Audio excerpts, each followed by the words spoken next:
용화교회 동행청년부 여러분 인사드립니다. 한성민 전도사입니다. 코로나가 빚어낸 언택트 시대를 살아가는 중이지만 우리의 동행은 계속됩니다. 이를 위하여 준비했습니다. 이름하여 40일 성경학교, 성경을 읽다, 신앙을 읽다. 40일 동안 성경을 읽고 묵상하고 질문하고 공부하면서 우리 함께 주님과 함께 동행하며 신앙의 삶을 이어갑시다. 지난 8월 한 달 동안 우리는 신약 성경을 통독하는 시간을 가졌는데요. 이번에는 특별히 구약 성경의 모세오경, 즉 창세기, 출애굽기, 레위기, 민수기, 신명기 이 5권의 책을 읽고 공부하려 합니다. 사실 구약 성경에 대한 이미지가 어렵다, 졸리다, 말이 안 된다, 이해할 수 없다 등 부정적인 경우가 많습니다. 때문에 구약을 바르게 알지 못하거나 아예 관심을 갖지 않게 되기도 합니다. 그러나 앞으로 저와 함께 모세오경을 읽고 공부해 나가면서 직접 경험하게 되시겠지만 구약 성경은 놀랍고 흥미롭고 재미있고 은혜로운 이야기들로 가득합니다. 제가 요즘 채아와 함께 현미경을 잘 가지고 노는데요. 현미경을 갖다 대는 순간 보이지 않던 것들이 보이기 시작합니다.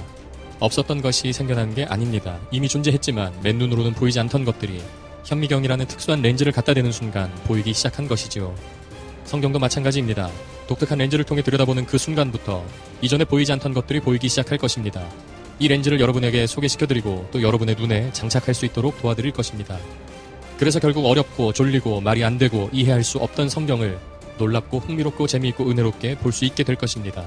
말만 해서는 여러분이 설득되지 않을 것을 알기에 시식 코너를 준비했습니다. 빠르게 넘어갈 테니 잠시 집중해 주시기 바랍니다. 앞서 언급했듯이 창세기, 출애굽기, 레위기, 민수기, 신명기 이렇게 5권의 책을 묶어 모세오경이라 부릅니다. 이것을 조금 거시적인 관점에서 보도록 합시다. 창세기의 마지막 장면, 그러니까 창세기 49장을 보면 야곱이 임종 직전에 12아들을 축복하는 장면이 나옵니다. 그런데 신명기를 보면 이스라엘의 리더였던 모세가 임종을 앞두고 12지파를 축복하는 장면으로 마무리됩니다. 마치 창세기와 신명기가 데칼코마니처럼 유사한 형태를 가진다는 사실을 알 수 있습니다. 출애굽기를 보면 이러한 순서로 이야기가 진행됩니다. 이집트로부터 탈출, 광야 여행, 시내산 도착, 성막 건축. 그런데 민수기 역시 독특한 순서로 이야기가 진행되는데 그 순서가 다음과 같습니다. 성막 해체, 시내산 출발, 광야 여행, 가나안 도착. 출애굽기의 이야기와 민수기의 이야기가 정확히 역방향으로 구성되어 있습니다. 이렇게 놓고 보니 출애굽기와 민수기 역시 데칼코마니처럼 대꾸를 이룬다는 사실을 알 수 있습니다. 그리고 남은 하나의 책, 레위기가 모세오경의 정가운데 위치해 있습니다. 이렇게 놓고 보니 레위기를 중심으로 창세기, 출애굽기, 민수기, 신명기가 서로 짝을 이루는 형태를 나타내게 됩니다. 사실 이것은 신기한 게 아니고 구약 성경의 배경이 되는 히브리 문학의 독특한 특징이 그대로 활용된 것입니다. 이러한 글쓰기 방식을 교차구조, 동심원 구조라고 부르는데요. 이런 독특한 방식의 글쓰기는 성경 곳곳에서 대단히 많이, 자주 활용되는 글쓰기 방식입니다. 이게 왜 중요하냐면 이런 글쓰기 방식, 글의 배치를 통해서 저자가 강조하려는 포인트가 무엇인지를 명확하게 알 수 있기 때문입니다. 이와 같은 교차구조, 동심원 구조에서는 이 가운데 위치한 내용이 핵심입니다. 다른 이야기들이 무의미하고 불필요한 것은 아니지만 무엇보다 핵심적인 내용으로 강조되는 것은 이 중앙에 위치한 내용이라는 말이죠.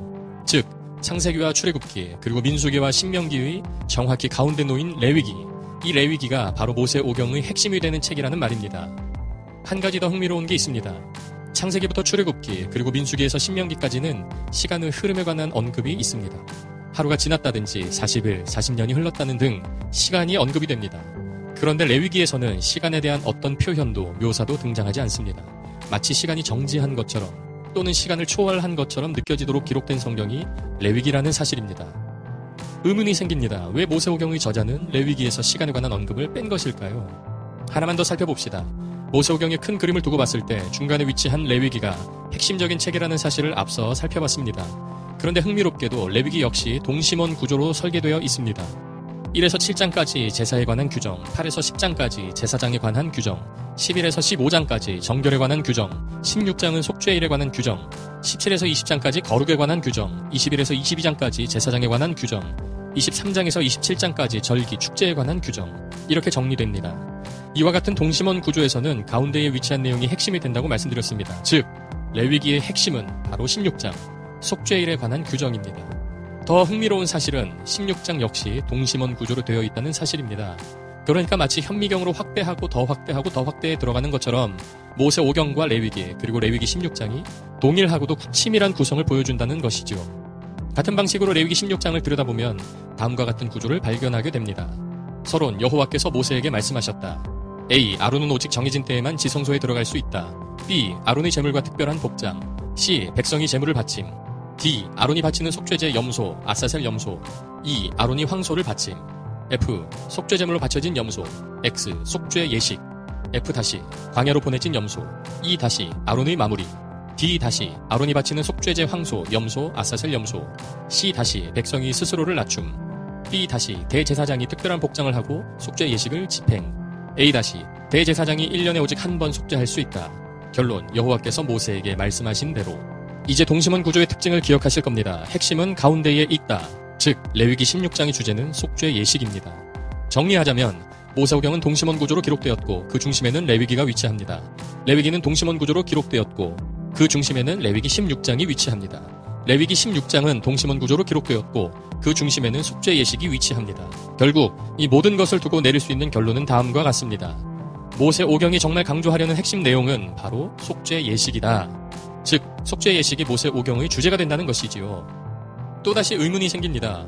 왜일까요? 왜 모세오경의 저자는 속죄 예식을 강조하는 것일까요? 속죄 예식에 담긴 의미가 무엇일까요? 어떤 특별한 이유가 있는 것일까요? 그렇습니다. 놀랍고 은혜롭고 흥미진진한 의미가 있습니다. 그것은 40일 성경학교에서 나누도록 하겠습니다. 이와 같은 방식으로 성경을 더 깊게, 더 넓게 읽고 이해하려는 40일 성경학교로 여러분을 초대합니다. 저에게 개인적으로 40일 성경학교 참석합니다 라는 카톡을 보내주시면 됩니다. 부담없이 신청하십시오. 여러분이 하실 일은 읽고, 듣고, 생각하고, 질문하는 것이 전부입니다. 그렇게 40일을 보내고 나면 조금이나마 달라진 우리를 보게 될 것이라 확신합니다. 40일 성경학교, 성경을 읽다, 신앙을 잇다. 여러분과의 동행을 기대합니다.